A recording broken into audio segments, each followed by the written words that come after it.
Auzubillahiminash-shaytanir-rajim. Bismillahir-Rahmanir-Rahim. Students, today we are going to discuss our numerical problem from chapter number 13, which is electromagnetism. These numerical are present from page number 144 and 145. Now moving towards our first numerical, which is at what distance from a long straight wire carrying a current of 10 ampere is the magnetic field is equal to the earth magnetic field 5 into 10 to the power minus 5 Tesla. यानी कि कितने distance पर एक wire जिसमें से 10 ampere का current pass हो रहा है वो मैग्नेटिक फील्ड जनरेट करेगा, और वो मैग्नेटिक फील्ड बराबर होगी अर्थ की मैग्नेटिक फील्ड जो कि 5 into 10 to the power minus 5 tesla के बराबर है। Now according to the Ampere's circulator law और Ampere's law, B is equal to mu naught over 2 pi multiply by I over R, और यहाँ से अगर हम R की वैल्यू निकालें और रीअरेंज करें इस फॉर्मूले को, so we get mu naught over 2 pi multiply by I over B। इसमें आप वैल्यूज पुट करें तमाम के तमाम जो आपके पास गिवन वैल्यूज हैं, आप इनके गिवन वैल्यूज को जब यहाँ पुट करेंगे तो आपके पास R की वैल्यू आ जाएगी जो कि 0.04 मीटर है। Now question number 2. A long solenoid having 1000 turns uniformly distributed over a length of 0.5 meter produce a magnetic field of 2.5 into 10 to the power minus 3 Tesla at the center. एक solenoid है जिसमें 1000 turns मौजूद हैं। इस solenoid की जो length है वो 0.5 मीटर है, और इसमें से करंट पास होने की वजह से इसके अराउंड जो मैग्नेटिक फील्ड जनरेट हो रही है वो 2.5 into 10 to the power minus 3 Tesla है। Find the current in the solenoid. तो करंट इन द सोलेनॉइड कितना होगा जिसकी वजह से ये मैग्नेटिक फील्ड जनरेट हो रही है वो हमें फाइंड करना है। According to the formula B is equal to N over L mu naught I। Now I equals to BL over N mu naught. अगर रीअरेंज कर लें इस फॉर्मूले को हम तो आपके पास ये वैल्यू आ जाएगी। इस वैल्यू के अंदर यानी इस फॉर्मूले के अंदर जब हम गिवन वैल्यूज को पुट करते हैं यहाँ पर, जैसा कि यहाँ पे पुट कर दी है मैंने, तो हमारे पास जो आंसर आएगा करंट का वो आ जाएगा 0.99 एम्पियर और अप्रोक्सीमेटली 1 एम्पियर। म्यू नॉट की वैल्यू आपके पास परमिएबिलिटी ऑफ फ्री स्पेस है जिसकी वैल्यू आपके पास 4 into 10 to the power minus 7 होती है, और जब आप पाई की वैल्यू से पुट करेंगे तो आपके पास टोटल आंसर जो आएगा वो 12.56 into 10 to power minus 7 weber per ampere metre आ जाता है। इसको आप जब यहाँ पे पुट करेंगे तो आपके पास ये आंसर आ जाएगा जो कि आपके पास यहाँ पर आ रहा है। Now question number 3. A proton moving at right angle to a magnetic field of 0.1 Tesla experience a force of 2 into 10 to the power minus 12 Newton. What is the speed of the proton? एक proton है जो कि एक magnetic field में right angle यानी 90 degree के angle के साथ एंटर हो रहा है। उस मैग्नेटिक फील्ड की वैल्यू 0.1 टेस्ला है। अब जैसे वो इस मैग्नेटिक फील्ड में एंटर होगा उस पर एक फोर्स अप्लाई होगी क्योंकि वो एक चार्ज पार्टिकल है, और वो फोर्स है 2 into 10 to the power minus 12 Newton. What is the speed of proton? तो आपको बताना है कि प्रोटॉन की स्पीड क्या होगी। According to the formula velocity of a proton equals to magnetic force on a force due to the magnetic field यानी Fb divide by QB sin theta यानी कि charge multiply by magnetic field and the angle जिस angle की के साथ वो उस magnetic field में एंटर हो रहा है। यहाँ वैल्यू पुट करें तमाम आपके पास जो गिवन वैल्यूज है जो आपने यहाँ पे पुट की मैंने, और जब इसको सॉल्व करेंगे तो आपके पास आंसर आ जाएगा V equals to 1.3 into 10 to the power 8 metre पर second. Now question number 4. An 8 mega electron volt proton enters perpendicularly into a uniform magnetic field of 2.5 Tesla. Find the force on the proton. ये इसका first part है। इसका second part भी है जो आगे आपका मैंने एज अ होमवर्क आपको यहाँ पे दिया है। तो फर्स्ट पार्ट को हम सॉल्व करते हैं कि आपके पास एक प्रोटॉन है जिसकी एनर्जी 8 मेगा इलेक्ट्रॉन वोल्ट है, वो परपेंडिकुलरली एंटर हुआ है 2.5 टेस्ला की मैग्नेटिक फील्ड में। आपको बताना है कि उसके ऊपर जो फोर्स लगेगी वो कितनी होगी। फर्स्ट आपके पार्ट में इस न्यूमेरिकल के The magnetic force acting on moving charged particle is given by relation FB is equals to QVB sin theta, यानी कि according to the formula आपके पास force on a proton बराबर होगी QVB sin theta के। यहाँ पे आपके पास velocity की वैल्यू गिवन नहीं है, मैग्नेटिक फील्ड आपके पास गिवन है, चार्ज ऑफ प्रोटॉन आपको पता है, साइन थीटा की वैल्यू आपके पास मौजूद है 90 डिग्री, बट यहाँ पे v की वैल्यू यानी कि वेलोसिटी ऑफ द प्रोटॉन नहीं है। सबसे पहले हम वेलोसिटी ऑफ प्रोटॉन निकालते हैं by the definition of kinetic energy K E equals to half m v square. इस फॉर्मूले से हम वेलोसिटी की वैल्यू निकालते हैं। यहाँ पे आपके पास वेलोसिटी बराबर हो जाएगा 2 के ई ओवर एम, और वेलोसिटी का स्क्वायर जब हम रिमूव करेंगे तो आपका वैल्यू आ जाएगी रेडिकल 2 के E over M. Now putting 2 in equation 1, Fb is equals to Q radical 2 Ke over m b sin theta। यहाँ पे आपके पास जो इक्वेशन है उसको, जो आपकी इससे पहली इक्वेशन थी उसको सबसे पहली इक्वेशन में पुट किया हमने, और जब इसमें वैल्यूज पुट करी आपने तो आपके पास जो वैल्यू आई वो आ गई 1.6 इंटू 10⁻⁻11 न्यूटन। यहाँ काइनेटिक एनर्जी की वैल्यू 8 मेगा इलेक्ट्रॉन वोल्ट मौजूद थी। उस 8 मेगा इलेक्ट्रॉन वोल्ट को मैंने चेंज किया है 8 इंटू 10⁻6 मल्टीप्लाई बाय 1.6 इंटू 10⁻⁻19। इसको जब सॉल्व करेंगे तो काइनेटिक एनर्जी आपके पास आ जाएगी 12.8 इंटू 10⁻⁻13 जूल। तो इसको हमने यहाँ पुट किया तो आपके पास फोर्स आ गई 1.6 into 10⁻⁻11 Newton. Now what will be the radius of the path of proton. Radius of the path of proton कितना होगा यहाँ पे, यानी कि r की वैल्यू जो निकालेंगे वो क्या होगी, उस r की वैल्यू को निकालने का काम आपका है, वो आप होमवर्क के तौर पे सॉल्व करेंगे।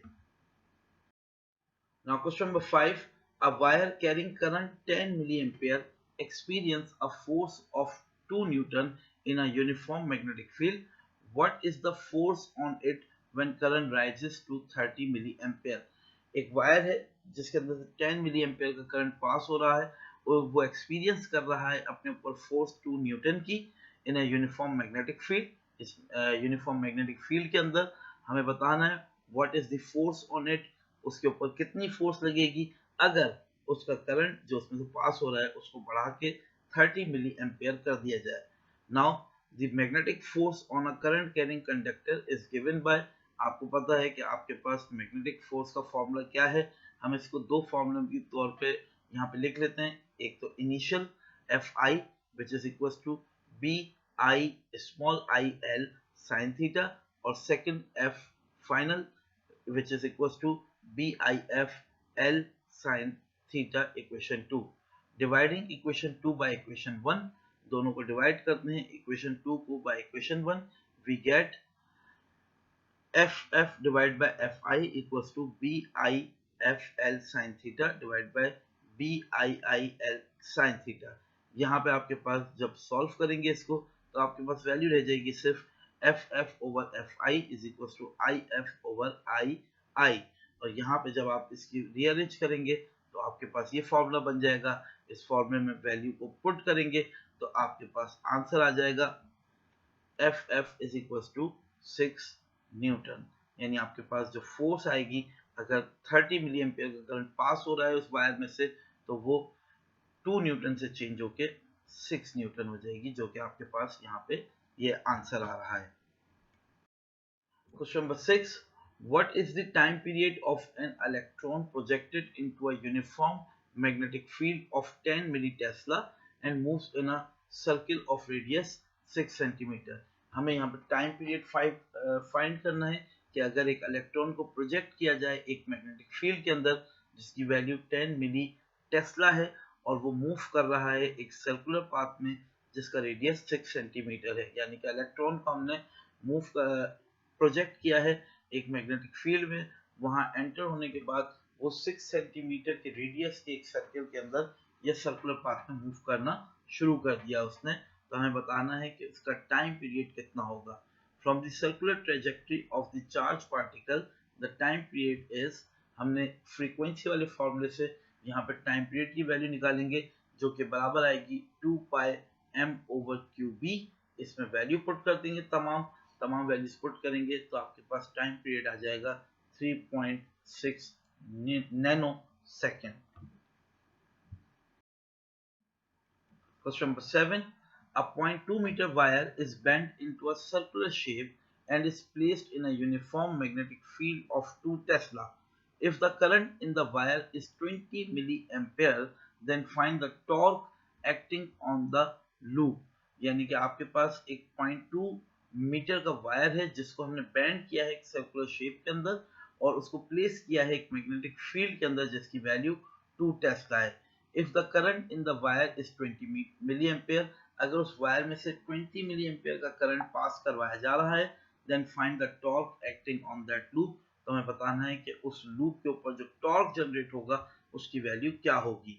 Now the wire of length 0.2 metre is bent in a circular shape, therefore the circumference of the circle is 0.2 meter. So L is equals to 2 pi r, और अगर r की वैल्यू निकालते हैं तो वो आ जाएगा L over 2 pi।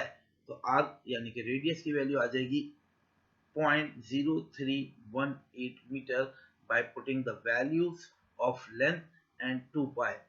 Now area of the circle अगर आप यहाँ से निकालें तो वो आ जाता है पाई आर स्क्वायर के बराबर, यानी पाई आर स्क्वायर की वैल्यू हमने यहाँ पे पुट की तो हमारे पास एरिया आ जाएगा 3.18 into 10⁻³ metre square. The maximum torque on current carrying coil is, हमारे पास जो मैक्सिमम टॉर्क आता है उसका फॉर्मूला जाता है torque maximum equals to I B A, और जब आई बी ए में वैल्यू पुट करते हैं आई की, बी की और ए की, तो आपके पास मैक्सिमम टॉर्क की वैल्यू आ जाती है 1.272 into 10⁻⁻5 newton metre. Question number 8. The full scale deflection of galvanometer is 10 milliampere. Its resistance is 100 ohms. How can it be converted into an ammeter of range 100 ampere? आपके पास एक full scale deflection show कर रहा है galvanometer 10 मिली ampere current पे, इसके internal resistance जो है वो 100 ओहम्स है। आपको बताना है कि हम इसे किस तरह से एक एम मीटर में कन्वर्ट कर सकते हैं जिसकी रेंज 100 एम्पेयर हो। According to the formula shunt resistance RS equal to IGRG over I minus IG. So by putting the values of IGRG and I minus IG, we get RS is equals to 0.01 ohms। ये आपका answer आ जाएगा जो कि shunt resistance को show कर रहा है। Question number 9. How a 5 milliampere 100 ohm galvanometer is converted into 2 volts voltmeter? कैसे हम 5 milliampere 100 ohm के galvanometer को कन्वर्ट कर सकते हैं 2 वोल्ट के वोल्टमीटर के अंदर? According to the formula, high resistance RH equals to V over IG minus RG and RH equals to, यहाँ पे वैल्यू पुट कर देते हैं तमाम, तो आपके पास वैल्यू आ जाएगी 3900 ohms, यानी कि RH जो आपके पास हाई रेजिस्टेंस है वो 3900 ohms आ जाएगी।